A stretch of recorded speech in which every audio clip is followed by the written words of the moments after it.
Good evening, brothers and sisters. Yesterday, I reflected about faith. Faith is not what you see, but what you see through. In other words, faith expands our vision. Faith does not stop on the things that are visible, but the things that are visible invites us to a wider reality.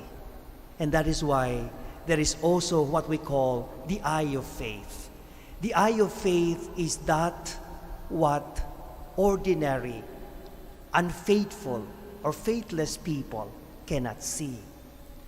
And today I would like to reflect about the opposite of faith, that is constrictive, that is imprisoning, that is fear, as the opposite of faith. The fear that is paralyzing.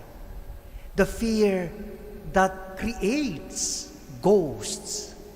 It is oftentimes when we are afraid that we see a lot of ghosts. And perhaps people who are ghosting in this ghost month are people who are afraid, paralyzed. I remember when we were still seminarian, and at a certain point, there were some members in our class who claimed to have a third eye. And we visited a house. And in that house, we are 7 classmates. And the moment we entered the house, my second floor yung house, the moment we were there at the sala, yung dalawang classmate ko, na sabi nila may third eye daw sila, nag-usap at napapakinggan ko yung pinag-uusapan nila. Sabi ng isa, nakikita mo ba yung nasa taas? Sabi naman ng isa, yun ba yung nakaputi na tumitingin sa atin? At ako naman, wala naman akong nakikita sa taas, wala akong third eye. And because I could not see anything, I was paralyzed with fear. I was practically immobilized, realizing that actually ghosts are products of our fear.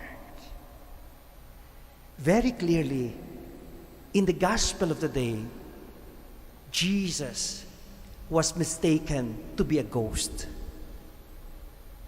Because the apostles were so afraid of what was happening around them, overwhelmed by the strong wind, overwhelmed by the storm, and out of the things that they are experiencing, they expanded their imagination into things which are paralyzing them. And so they failed to see the reality of God. They failed to see what is behind the strong wind. The bigger reality behind the wind is the reality of God. And after some time, Jesus calmed them down and told them, "Do not be afraid. It is I." In those words of Jesus, He invited His disciples to believe in Him. Hey, there is a bigger reality than the storms. There is a bigger reality than the darkness, the problems that we go through. And that bigger reality is God. Oftentimes when we get overwhelmed by our problems, by our storms, by our darkness, we fail to see through the God who is a bigger reality. And so momentarily, Jesus, as it were, opened their eyes of faith and introduced Himself. "It is I, your God. I tame your fear." And so Peter, recognizing now, little by little, removing little by little the fear and clearing the storm, allowing himself to see the bigger vision of God.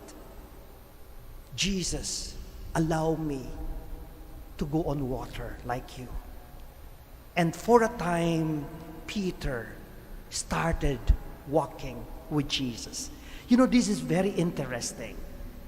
Because during the time of Jesus, the sea is figuratively the graveyard.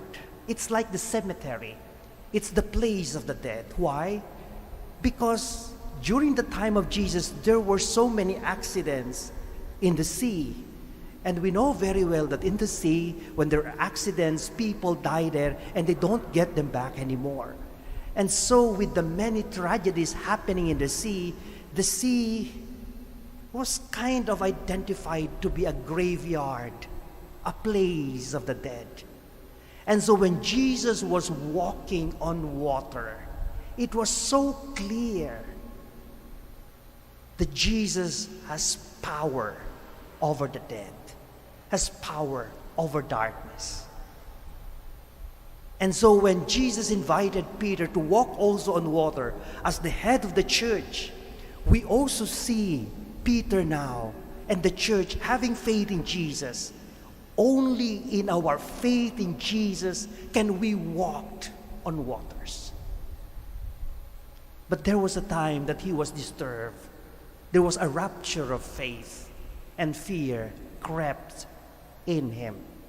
And so he started to sink. And he cried out, "Lord, save me. I am full of fears. I am full of doubts. I am overwhelmed by the things that I see." And Jesus stretched out his hand, his ready hand to help him. "Oh, you of little faith, why did you doubt?" "Jesus, I trust in you." This is also the prayer of the saint we celebrate today, Saint Peter Julian Amard, the founder of the Blessed Sacrament Fathers, who had a special devotion to the Eucharist. Every time we meditate, we adore the Eucharist. Every time we receive the Eucharist, we experience a faith that fills our life. Jesus inviting us, "Courage, it is I. Together, we can go through storms, darkness." And so, like Saint Peter Julian Amard, we are invited to put our trust in Jesus.